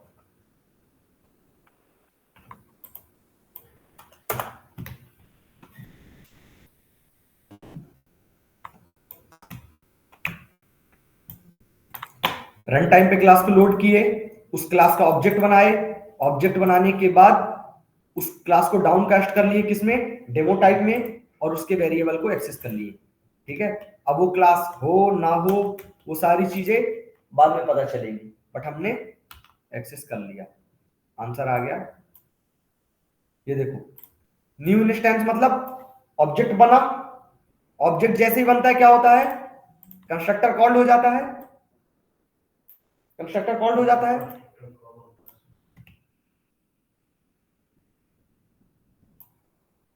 ऑटोमेटिक उसका कंस्ट्रक्टर कॉल्ड हुआ और उसके वेरिएबल को हमने एक्सेस कर लिया। इसी तरह अब इस डी की मदद से कुछ भी करो, डी डॉट डिस्प्ले करो, डी डॉट शो करो, डी डॉट और कौन सी थी, चेक, कुछ भी करो। साइड बाय साइड बनाने को ओके मैं थोड़ा वही ना वो कैसे तो क्या है, नहीं होगा तो एरर आ जाएगा। और यहाँ पे पता नहीं चलेगा ना। सारी चीज रन टाइम पे आएगा, तो कैसे पहले पहले पता चली नहीं चलेगा नहीं। मैं किसी भी जैसे कि इंटीजर, अब जैसे आपने ऐसा किया, अगर आपको पूरी मेथड पता करनी हो,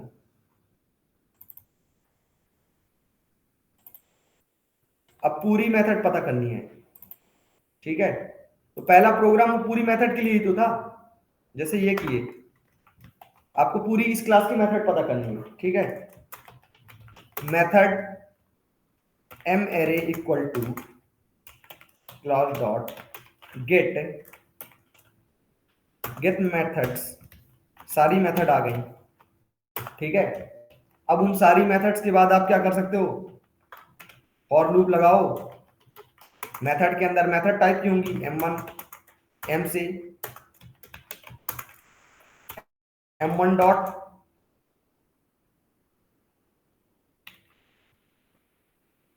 उन मेथड्स के नेम, ठीक है, उन मेथड्स के मॉडिफायर, किस टाइप का उनका मॉडिफायर है, ठीक है, जैसे यहां पे अपन करते हैं ऐसे, ये किए मेथड का m dot gate, m dot,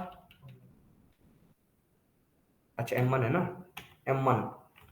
m1 dot modifier, ठीक है, ln हटा देते हैं, ln हटा दिए, प्लस थोड़ा सा space, plus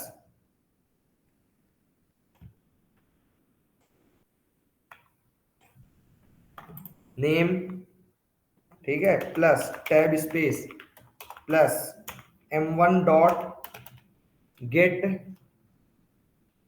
annotation modifier, exception, annotated exception types, class, declared annotations, default value, अब ये सारी चीजें फालतू चीजें, रिटर्न टाइप, रिटर्न टाइप भी उसका फाइंड आउट कर लेते हैं, मॉडिफायर, तो रिटर्न टाइप को यहां से उठा के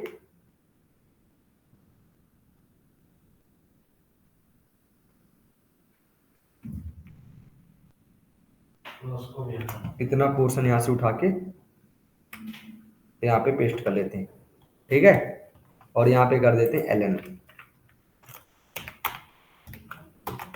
तो अब इस क्लास के अंदर जितनी भी क्या है मेथड्स हैं, उन मेथड्स का मॉडिफायर, टाइप और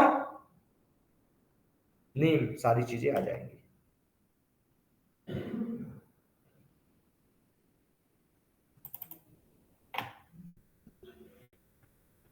एक सेकेंड, और हमने क्या प्रिंट किया, डेमो क्लास, अच्छा, रन किए, आंसर क्या आया, 1 बुलियन इक्वल्स। इस वाली मेथड कौन कौन सी हैं,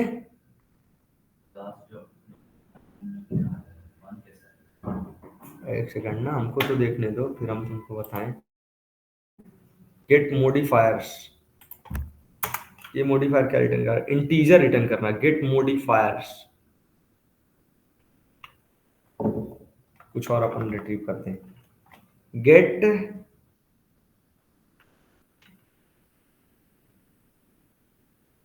इसका रिटर्न टाइप इंटीजर टाइप में है, तो इंटीजर में रिटर्न करेगा, get modifiers, exception return type,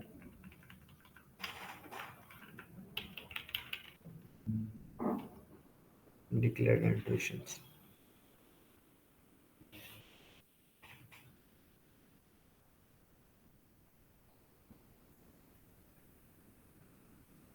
जो भी मॉडिफायर्स है उनका ये इंटीजर फॉर्मेट में रिटर्न कर रहा है ये मेथड, नेम नहीं रिटर्न करी, गेट नेम। सिंगल सिंगल करा देना सर। हाँ एक बार सिंगल सिंगल करा देना पहले नेम और फिर ऐसे। अरे वो इंटीजर उसका रिटर्न टाइप ही है तो वो वही रिटर्न करेगी ना, मैंने थोड़ी बनाई वो मेथड। बुलियन इक्वल्स, जो क्लास लोड हुई है उसकी पेरेंट क्लास की भी आ गई, ठीक है, उसकी पेरेंट क्लास की भी मेथड्स आ गई। To string, hash code, get class, notify, wait. अपन कौन सी मेथड बनाए थे? अपन मेथड बनाए थे show display check, show display check. 4 method बनाए थे। 4 मेथड। गेट नेम हटाओ इसकी।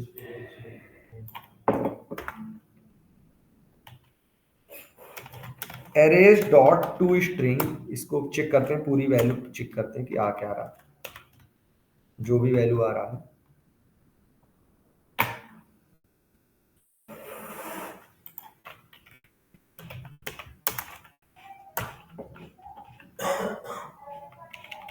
जो भी आंसर आ रहा है उसको अपन क्या करते हैं, चेक कराते हैं कौन कौन सी मेथड आ रही है। पब्लिक बुलियन जावा इक्वल्स मेथड है,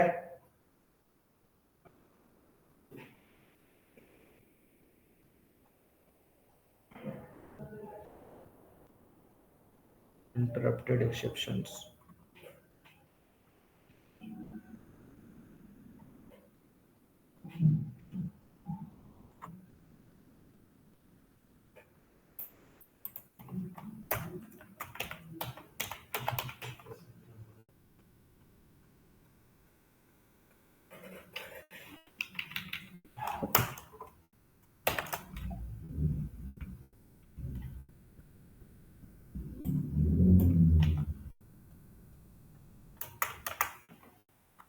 और इसको करते हैं यहां से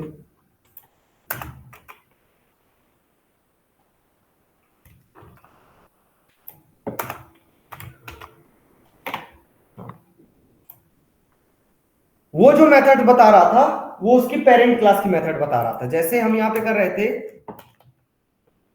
मेथड m1 एरे ले रहे हैं, ठीक है, और क्लास डॉट गेट मेथड्स कर रहे थे, तो ये आंसर कहां से आ रहा था? क्लास से। क्लास आंसर कहां से आ रहा था? क्लास टाइप से आ रहा था, इसलिए क्लास के अंदर जो भी मेथड थी वहां से आ रहा था। बट जब हमने किया इसको class dot get declared method, मतलब जिनको हमने बनाया उन मेथड्स को रिटर्न किया, तब आंसर हमारे अकॉर्डिंग आया। पहले आंसर कहां से आ रहा था? पेरेंट क्लास से, इसलिए ना एक भी वॉइड मेथड आई, ना डिस्प्ले मेथड आई, ना ही चेक मेथड आई, ठीक है। और जब हमने गेट डिक्लेयर्ड मेथड किया तो आंसर कहां से आया? आंसर हमने जो डिक्लेयर किया उधर से आंसर आया, ये देखो। तो अब तुम लोग इसको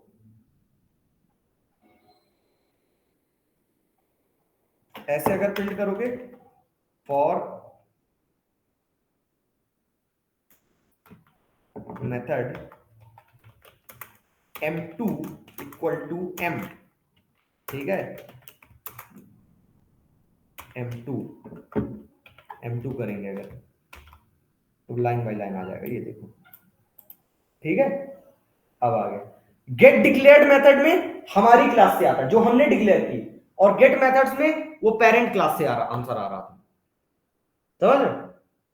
इसलिए वो आंसर वो notify, to string, object, int वगैरह इस वहां से आंसर आ रहा था। इस बार आंसर कहां से आया? इस बार डिक्लेयर मेथड किए तो हमने हमारे से आंसर आया, ठीक है। इसी तरह धोखा कर दिया रहा। इसी तरह अगर हमको फील्ड चाहिए,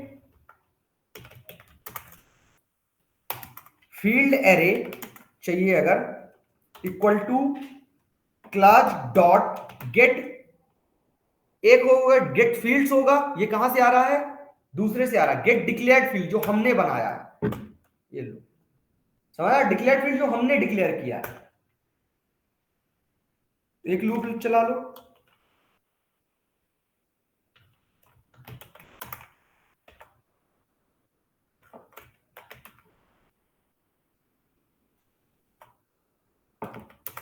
all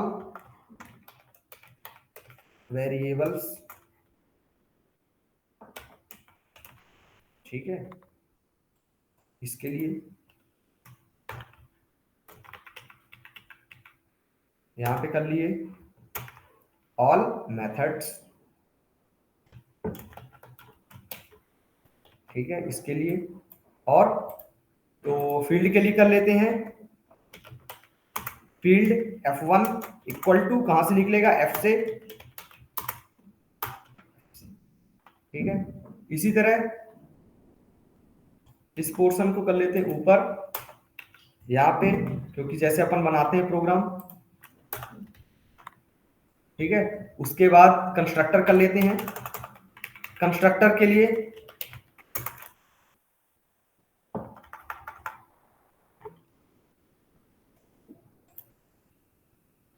class dot get declared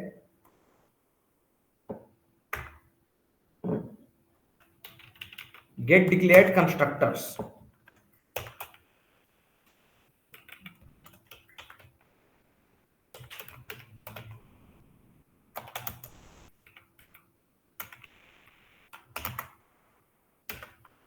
constructor में आ गया गेट डिक्लेयर्ड कंस्ट्रक्टर। इसमें से फिर यही कर लेंगे जितने भी कंस्ट्रक्टर होंगे,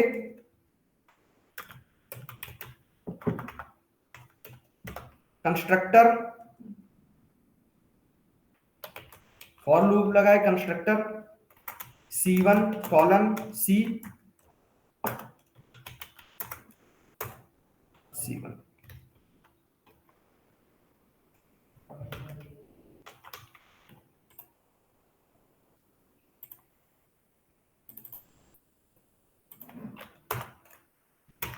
ये हो गया all constructors,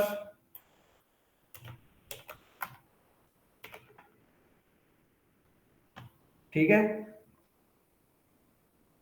all variables, all constructors, all methods, ठीक है, सारी चीज आ गई। यहां पे class name CLZ dot gate name नहीं है, गेट नेम है, चलो गेट नेम कर दिया। यहां पे कर दिए क्या? क्लास नेम, क्लास नेम ये आ गया, उस क्लास के सारे वेरिएबल्स, सारे कंस्ट्रक्टर्स और सारे मेथड्स। कोई दिक्कत? रन टाइम पे लोड होगा, दूसरी जगह पे आंसर आ रहा है इसका। क्लास का नेम, उसके सारे वेरिएबल, वेरिएबल का क्या? ये जो भी वेरिएबल जो आया है उसका रिटर्न टाइप वगैरह उसको फिक्स नहीं है, ठीक है। उसके बाद उसने सपोज किया फील्ड टाइप का उसका रिटर्न टाइप होगा और उसकी वैल्यू, उसका नेम वगैरह। और डिटेल में चाहेंगे टू स्ट्रिंग वगैरह कर देंगे तो उसका आंसर ढंग से आ जाएगा। ऑल कंस्ट्रक्टर, दोनों का नाम अलग अलग कर देते हैं, और ये हो गए उसकी मेथड्स, ठीक है। ये सारी चीजें लोड किया और खुद उसने क्या किया? क्रिएट किया। रन टाइम पे आप ऑब्जेक्ट भी बनाना चाहते हैं, ऑब्जेक्ट बनाने के लिए कहां पे किसने दिक्कत आ रही थी? F में, अरे F1 कर दो, F1 कर रहे थे। अब देखो आंसर, यहाँ पे हम क्या लिख दिए थे? F लिख दिए थे। F मतलब एरे, एरे का आंसर क्या आएगा? टू स्ट्रिंग आएगा, मतलब वो हैश कोड आएगा। क्लास का नेम, ऑल वेरिएबल्स, ये कंस्ट्रक्टर, और ये उसकी क्या? मेथड्स। क्लियर है? इसको टेस्ट करना। और इसी में अगर खुद से ऑब्जेक्ट बनाना चाहते हो, खुद से ऑब्जेक्ट बनाना चाहते हो तो अभी तो हमको पता नहीं कि क्लास किस टाइप की, क्लास का नाम क्या है, उसका नाम बनाने, ऑब्जेक्ट बनाने के लिए उसको हमको क्लास के नाम फिक्स करना पड़ता नहीं था। जब भी ऑब्जेक्ट बनाते हो तो क्या करते हो, क्लास का नेम कंपलसरी रहता है। अरे नहीं रहता कंपलसरी, तो ऐसे सोच सोच बोल रहे हो। तो अभी तो हमको क्लास का पता ही नहीं कि क्लास है भी कि नहीं, बट इतना चीज कंफर्म है कि वो जो क्लास होगी उसका रिटर्न टाइप क्या होगा, मतलब उसकी पेरेंट क्लास कौन होगी, ऑब्जेक्ट होगी। ऑब्जेक्ट में स्टोर कर देती हूँ, clj dot new instance, object बन गया। जितने ऑब्जेक्ट चाहो उतने ऑब्जेक्ट बना लो, ठीक है। अब उस ऑब्जेक्ट को कन्वर्ट कर लो अपने अकॉर्डिंग।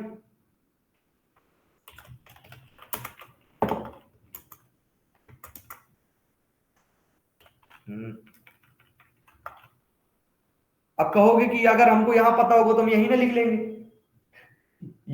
ये भी सवाल दिमाग में आ सकता है कि अगर हमको यहां पे लिखना होता तो हम यहीं पे ना लिख लेते। अरे तो फिर यहां तो लिख ही रहे हो ना। हाँ, तो कुछ चीजें होती जो रन टाइम के लिए, रन टाइम और कंपाइल टाइम में बहुत फर्क है। जरूरत क्या है इसकी, चेक करना, रिफ्रेश नहीं करना ही करना। बहुत जरूरत है, क्योंकि अभी तुमको नहीं समझ आएगा, बाद में समझ में आएगा कि ये भी कॉन्सेप्ट कितना इंपॉर्टेंट है।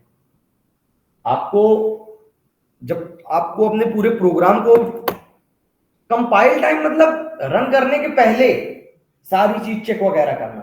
आप एक बार डिप्लॉय कर दिए ना चीज, आप एक बार प्रोग्राम डिप्लॉय कर दिए तो बार बार आप कोड में चेंज नहीं कर सकते। हर चीज फिर होगी रन टाइम पे ही, ऑटोमेटिक क्लास आएगी, ऑटोमेटिक उसका ऑब्जेक्ट बनेगा, ऑटोमेटिक ऑब्जेक्ट बना, मल्टी थ्रेडिंग आ गई, कॉल्ड हो गए, ऑटोमेटिक उसका ऑब्जेक्ट डिस्ट्रॉय हो गया।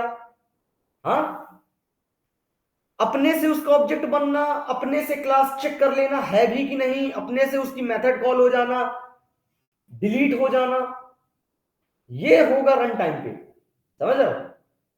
और अगर पहले कर रहे हो वो तो कंपाइल टाइम। कंपाइल टाइम मतलब आप कोड हाथ में लिए हो और चेक कर रहे हो, वो कहलाता है कंपाइल टाइम। रन टाइम मतलब कि आपने अपने साइड से एक बार करके दे दिया, आपने अपने साइड से एक बार सारी चीजें करके छोड़ दी, समझ रहे हो। अब ये हमने आज आपको एक एप्लीकेशन बना के दे दिया, आप कितने भी ऑब्जेक्ट बनाओ बन जाएंगे, न्यू ऑब्जेक्ट बनाओ, न्यू मेथड कॉल करो, न्यू सब चीज करते रहो, रन टाइम पे सब हो जाएगा। हमको उस लेवल का प्रोग्राम बनाना है ना, ये थोड़ी कि सोर्स कोड चेंज कर रहे हैं और यहाँ पे कह रहे हैं कंसोल में देखो हेलो, देखो उधर, देखो उधर आ गया आंसर। तो ये कहलाता है कंपाइल टाइम। प्रोग्राम को बनाना है रन टाइम, ठीक है। तो रन टाइम में, कंपाइल टाइम में तो ठीक है, चलो ऑब्जेक्ट ऑब्जेक्ट बनाना सीख रहे हैं। पहले हमने सीखा ऑब्जेक्ट बनाना, ऑब्जेक्ट होता क्या है, बट अब सीख रहे हैं क्या, उसको रन टाइम पे कैसे उसका ऑब्जेक्ट बनाना, कैसे उस क्लास को रन टाइम पे लोड करना। एक बार हम क्लास बना के छोड़ दिए, ऐसा बिल्कुल सिस्टमेटिक बना देंगे ना कि ऑटोमेटिक यूजर क्लास का ऑब्जेक्ट बस बनाए, ऑटोमेटिक यूजर क्लास ने डेमो को लोड किया, डेमो के सारे वेरिएबल्स को एक्सेस किया, जो भी उससे मैच कर गया उसके अंदर वैल्यू सेट कर दी, है ना, जो भी मेथड मैच कर गई मेथड को आंसर कर दिया, ऐसा बनाना। कस्टमर को पता ही नहीं होना चाहिए कि डेमो नाम का भी कोई चीज है कि नहीं है, वो जानेगा सिर्फ यूजर को। यूजर इंटरनली सब अपना सारी चीज है कर लेगी, कंप्लीट कर लेगी। तो तब उस टाइम पे रिफ्लेक्शन की बहुत ज्यादा जरूरत पड़ती है, ठीक है। खैर जब से फ्रेमवर्क आ गया है तब से ये चीजों की हमको नीड बहुत कम पड़ गई, क्योंकि फ्रेमवर्क इंटरनली ऑटोमेटिक यही यूज ही करता, इंटरनली यही यूज ही करता खुद ब खुद, हमको नहीं बोलना पड़ता। लेकिन जब तक फ्रेमवर्क नहीं था तब तक ये मतलब रिफ्लेक्शन एपीआई भगवान होता था। इतना टाइपिंग करना नहीं था, इतना बस नहीं है, तो हमने सिर्फ नाम बस दिखाए हैं, हर चीज मतलब तुमको फिर रिफ्लेक्शन से ही होती थी। जब फ्रेमवर्क जब तक नहीं आया था उसके पहले तक सब चीज हमको मैनुअल करनी पड़ती थी, तब रिफ्लेक्शन एपीआई बहुत ज्यादा इंपॉर्टेंट था। अब जब से फ्रेमवर्क आ गया है तो ऑटोमेटिक वो ये चीज करके ही देता हमको खुद से, ठीक है। हमको बस नाम लिख दिया, ऑटोमेटिक उसका सारी चीज आ जाती है, ये कहलाता है रिफ्लेक्शन एपीआई। तो अभी अभी मैंने क्या कहाँ चल दी, चलो जाते आते 2 मिनट और। अभी अभी जैसे मैंने बताया कि ऑटोमेटिक ऑब्जेक्ट क्रिएट हो जाता है। ध्यान से सुनो, कहां गए सब, हो ना अभी 2 मिनट का और सुन लो, फिर उसके बाद चले जाना। अब जैसे ही रन टाइम पे ऑब्जेक्ट बन गया, मैंने कहा पर कस्टमर पर ऑब्जेक्ट, आप कोई एप्लीकेशन डिप्लॉय किए, ठीक है, अब हर यूजर के लिए एक ऑब्जेक्ट बनेगा। एक ऑब्जेक्ट मतलब एक थ्रेड मतलब उसका काम अलग होगा, ऐसा ही ना, मल्टी थ्रेडिंग में यही समझे, पर यूजर पर थ्रेड मतलब पर ऑब्जेक्ट। तो पर रिक्वेस्ट, पर यूजर, पर रिक्वेस्ट मतलब पर इनपुट, हर ऑब्जेक्ट। तो एक एप्लीकेशन के लिए ना जाने कितने करोड़ों रिक्वेस्ट आती होंगी एक टाइम पे, आ रही है, आ रही कि नहीं? एक एप्लीकेशन में कितने करोड़ों यूजर एक साथ एक्सेस कर रहे हैं। करोड़ों यूजर मतलब करोड़ों उनकी अलग अलग थ्रेड उनको क्रिएट करना पड़ेगा। तो करोड़ों थ्रेड मतलब करोड़ों ऑब्जेक्ट, करोड़ों ऑब्जेक्ट मतलब कि रैम जो मैं बता रहा था कि रैम में स्टोर होता है, रैम में स्टोर होता है, वो तो फिर हैंग हो जाएगा। क्योंकि चलो अभी अभी आप नया नया रख दिए, 10 मिनट काम किया, 10 मिनट बाद फुल, 10 मिनट बाद फुल, समझ रहे हो?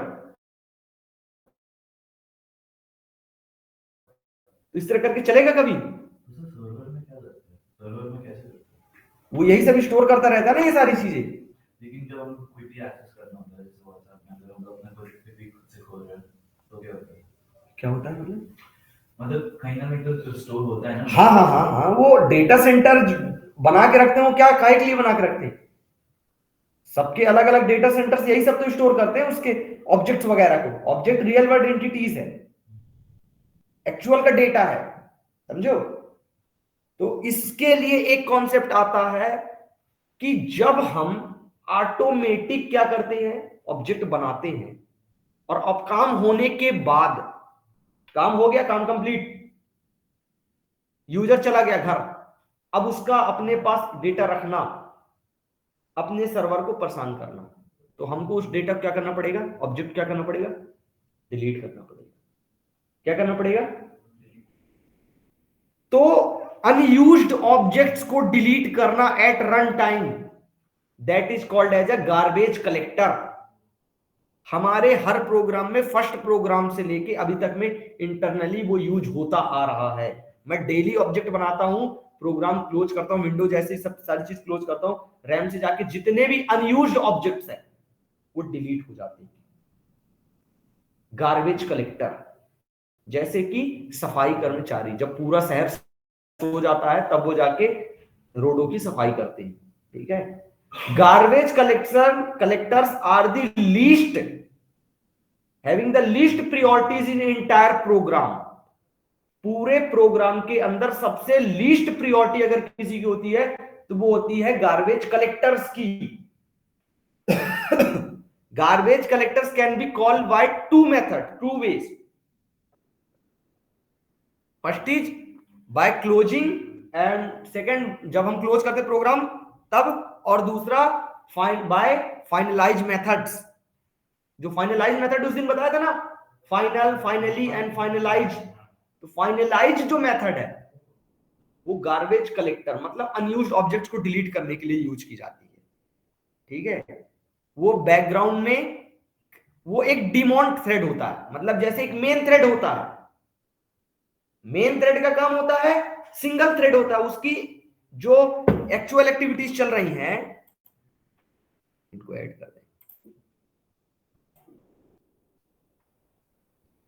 जो मेन थ्रेड होता है, मेन थ्रेड का काम होता है कि बाय डिफॉल्ट एक थ्रेड अवेलेबल है, दूसरा क्रिएट करेगा कौन, मेन ही क्रिएट करेगा, तीसरा कौन क्रिएट करेगा, मेन ही क्रिएट करेगा, कोई ना भी रहेगा तब मेन रहेगा।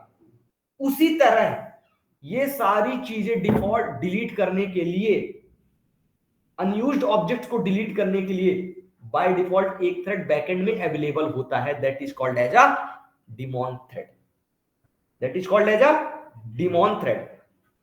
डिमॉन थ्रेड का काम क्या होता है, जब हम प्रोग्राम क्लोज कर देंगे तब वो अनयूज्ड ऑब्जेक्ट्स को क्या कर देगा, रैम से डिलीट कर देगा और मेमोरी को क्लीन कर देगा। ठीक है, इंटरव्यू क्वेश्चन पूछता रहता है व्हाट इज डिमॉन थ्रेड। ठीक है, पढ़ो इसको। We can use by finalize method. ठीक है, how to invoke garbage collectors in Java, we can invoke by two ways. First is system.gc, system.gc, जैसे system.in, system.out, system.out.println करते हैं, उसी तरह हम अलग से कॉल कर सकते हैं। अलग से नहीं करेंगे तो ऑटोमेटिक हो जाएगा, आप क्लोज करो प्रोग्राम हो जाएगा, बट आप फिर भी चाहते हो कि हम देखें तो आप system.gc। दूसरा तरीका है runtime.getRuntime.gc मेथड।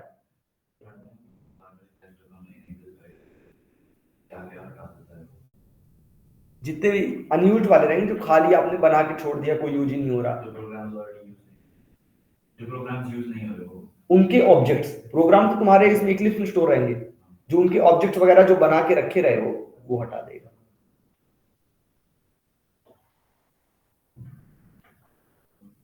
ये वर्क किस तरह करता है, ये पूरा उस तरह है, क्या कहते हैं, कहानी टाइप में। वर्क किस तरह करता है, जैसे वो सफाई कर्मचारी होते हैं, सारा शहर गया, स्टॉप द वर्ड, अपना एरिया मार्क किए, इतने से इतने तक मेरा काम, इतने से इतने तक तुम्हारा काम है, स्वीपिंग मतलब साफ किए पूरा, और उसके बाद कंपैक्शन, काम कंप्लीट, अब आप रेडी हैं वर्क करने के लिए। तो इस तरह इसके 4 स्टेप में वर्क होते हैं। ठीक है, zip फाइल में स्टोर है उसका, चलो इस प्रोग्राम जो zip फाइल होती है, जो कंप्रेस्ड फाइल होती है, are they stored in byte and then वो कन्वर्ट करते हैं उसमें, वो कम कंप्रेस्ड कैसे होता है? कौन, जो भी फाइल्स होती है, हाँ कंप्रेस्ड फाइल्स, हाँ, इनको आज मैंने ओपन दें तो फिर उनका अमाउंट ऑफ डेटा बढ़ जाता है, तो वो कौन से फॉर्मेट में स्टोर होती है? बाइट में। बाइट कौन सी फाइल, जो अपन नॉर्मल फाइल लिखते हैं? मैं जैसे कल जिप फाइल में भेजी मैंने ग्रुप हाँ में, हाँ, तो जिप फाइल किस टाइप में स्टोर होती है, मतलब ये पूछ रहा हूँ। हाँ, कौन से टाइप में स्टोर होती है? बाइट जैसे फाइल, कल 2 जीबी फाइल थी, वो हाँ। सिस्टम में आ गई, अच्छा, तो मतलब स्टोर कैसे कंप्रेस उसकी प्रॉपर्टीज में देख के बताता हूँ किस टाइप का। प्रॉपर्टीज में देखना पड़ेगा, क्लियर नहीं है किस क्लास। जैसे किसी रैंडम फाइल में आप राइट क्लिक करते हो ना, उसमें कहता है कंप्रेस का ऑप्शन आ जाता है। मैं समझ गया ना, वो तुम जिप फाइल वगैरह बनाते हो, हाँ। तो उसका तुम टाइप पूछ रहे हो किस टाइप में वो जिप फाइल बनती है। जैसे टेक्स्ट फाइल तो टीएक्सटी हो गया, जेपीजी फाइल जेपीजी हो गया, तो जिप फाइल का क्या टाइप है, यही है ना?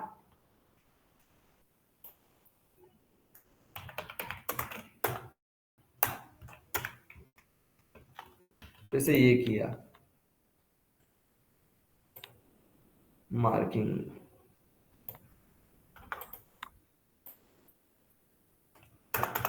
Protected wide this and this, एक सेकंड, ये हो गया इसका ब्रैकेट, ये हो गया इसका ब्रैकेट, मेन मेथड का ब्रैकेट।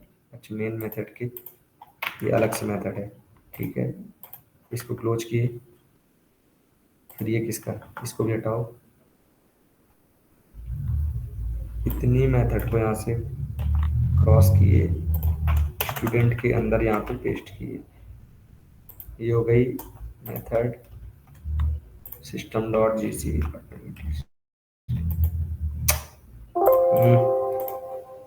मेन, ये हो गया क्लास, ये किसका मेथड, हटाओ। ठीक है, तो हमने प्रूफ दिखाने के लिए कि गार्बेज कलेक्टर वर्क करता भी है कि नहीं, तो अलग से हमने क्या किया, system.gc को किया, तो ऑटोमेटिक फाइनलाइज मेथड कॉल हो जाती है। और फाइनलाइज मेथड का काम क्या होता है, उसका कोड उसके अंदर लिखा होगा। ठीक है, जैसे हम क्या करते हैं, एक ऑब्जेक्ट बनाए, s1 इक्वल टू नल कर दिए, ठीक है, उसके बाद हमने अलग से गार्बेज कलेक्टर को कॉल कर दिया। ठीक है, तो जैसे हम गार्बेज कलेक्टर को कॉल करते हैं तो ये ये इंटरनली किसको कॉल करेगा? फाइनलाइज मेथड को। फाइनलाइज मेथड का काम क्या है? अनयूज्ड ऑब्जेक्ट को डिलीट कर दो। तो इसको कॉल करेंगे तो ये किसको कॉल कर देगा? मेन क्लास की फाइनलाइज मेथड को। अब मेन क्लास की फाइनलाइज मेथड को हम अपने में नहीं दिखा सकते, इसलिए हमने उस मेथड को क्या कर दिया? ओवरराइड कर दिया। तो हम जैसे इसको कॉल करेंगे तो जो अगर वो मेथड हमारे क्लास में है तो पहले किसकी कॉल होगी? यहीं पे कॉल होगा। आंसर देखो, हमने ऑब्जेक्ट बनाया, नल किया, अलग से क्या किया? गार्बेज कलेक्टर को कॉल किया, तो ऑटोमेटिक इसने किसको कॉल कर दिया? फाइनलाइज को। फाइनलाइज का काम क्या है? अनयूज्ड ऑब्जेक्ट को डिलीट करना। इस तरह करके इंटरनली ये वर्क करता है। 4 प्रोसेस है इसकी। चलो इसको पढ़ डालो, प्रोग्राम करो। 11 है बाकी। नेक्स्ट क्लास में अपन स्टार्ट करते हैं कलेक्शन फ्रेमवर्क। नेक्स्ट 2 क्लास बहुत ज्यादा इंपॉर्टेंट है। इनको दोनों पीडीएफ कंप्लीट पढ़ो, प्रैक्टिस ज्यादा से ज्यादा करो। चलो।